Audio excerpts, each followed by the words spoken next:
મારું નામ કમલેશભાઈ હરિભાઈ બારોટ કે મારા ભાઈને અચાનક એ જે થયું એ મને ખબર ખ્યાલ નથી. મને જાણ મળતા હું ડાયરેક્ટ સિવિલ હોસ્પિટલે મોરબી ગયો. ત્યાંથી કે હવે રાજકોટ લઈ જવાના છે, તો અમે રાજકોટ ભેગા થયા. રાજકોટના વિડીયો મારી પાસે છે. મારા ભાઈને 3 કલાક એનું બ્લડ નીકળતું હતું, કોઈએ ધ્યાન દીધું નહીં. બરાબર, કોઈ ધ્યાન ન આપતા મેં મારું મકાન જોવો, મારા ઘર જોવો. અમે મારી માં કતરું વીણીને ખાય છે, અમે ગરીબ માણસ છે. બરાબર, મારો ભાઈ મજૂરી કરીને ખાય છે સાહેબ, પોતે ડ્રાઇવિંગનો ધંધો કરે. અમારી આગળ કોઈ ધંધો, કોઈ રોજગારી, કોઈ વસ્તુ છે નહીં, તોય અમે ઊંચી પાછીના આદુ કરીને અમે પ્રાઇવેટમાં મારા ભાઈનો જીવ બચવા આટું કરી અને અમે પ્રાઇવેટમાં મારા ભાઈને શિફ્ટ કર્યો. પ્રાઇવેટમાં શિફ્ટ કરતાં બરાબર અહીંયા કને મારા ભાઈનું મૃત્યુ તો થયેલું જ હતું, તોય છતાં પ્રાઇવેટવાળાએ ધોકો કરી બરાબર મારા ભાઈને 8 થી 10 કલાક રાખ્યો, 24 કલાકની અંદરની.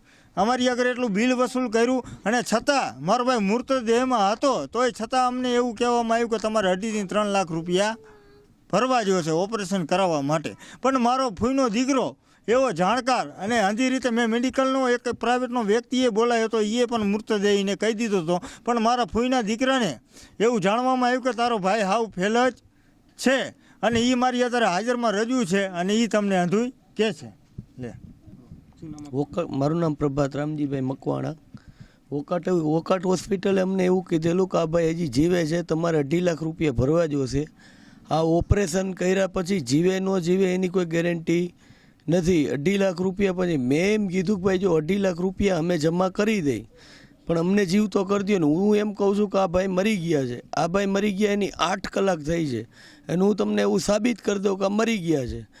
તો વોકાટ હોસ્પિટલે મને એમ કીધું કે તું જો સાબિત કરી દેતો હો તો હું 5 લાખ દેવા તૈયાર છું, ને કે તારે 2.5 લાખ મને દેવાના. મેં એને સાબિત કરી દીધું સિવિલ હોસ્પિટલે જઈને કે આ ભાઈ મૃત છે.